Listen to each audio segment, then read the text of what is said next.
growing up in Nigeria, I remember some of the Christians would always talk about the fruit of the Holy Spirit. It was something that was longed to be possessed. Matter of fact, a lot of people I remember as a kid claimed to possess the fruit of the Holy Spirit, which takes me to my next question. What is the fruit of the Holy Spirit? In the Passion Translation of the Holy Bible in Galatians chapter 5, verses 22 and 23, but the fruit produced by the Holy Spirit within you is divine love in all its varied expressions. Before I continue reading the rest of this, I want to point out that the fruit of the Holy Spirit is divine love, as in singular. There isn't multiple fruits of the Holy Spirit. One fruit of the Holy Spirit, and that is divine love. And I'm going to come back to divine love in a minute to unpack what that means. But let me finish reading the rest of this for now. But the fruit produced by the Holy Spirit within you is divine love in all its varied expressions.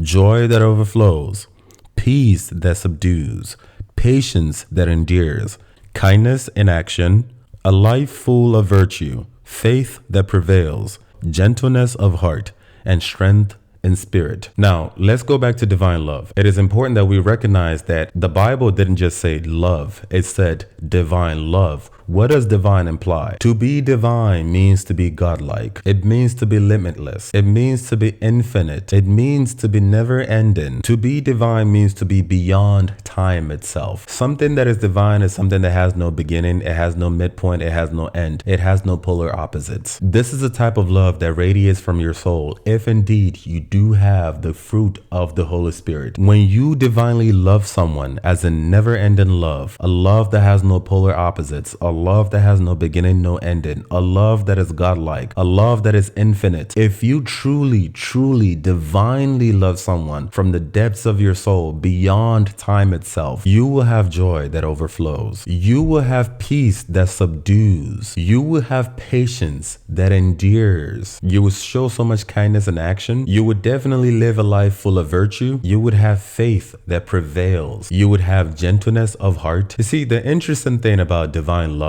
is that you're not conscious of it. It's not something that you're aware of. It's not something that you go on your phone or you go on your calendar and mark, okay, today I'm going to be patient. Today I'm going to be kind. Today I'm going to live a life of virtue. Let me try to get as much of these qualities as much as possible so that, I can feel good about myself. I'm going to go out today and give some homeless person money so it can look like I'm being kind. But in reality, it's not something that you're supposed to be aware of. It's just something that is. It's just something that you're doing without really recognizing that you are. You just being. It's not calculated. You just are, because it flows naturally from the depths of your soul into the world, because truly you do possess the fruit of the Holy Spirit. The perfect example I like to use is, imagine observing a mother and a child. A mother and a baby was just born. And if you know anything about babies love to cry at all times. They wake up at all times and they'll just cry. It doesn't matter what time of the day or night it is, a baby will just cry. Imagine observing this mother. Every time that this baby cries, the mother wakes up and she goes to cuddle the baby and gives the baby breast milk or,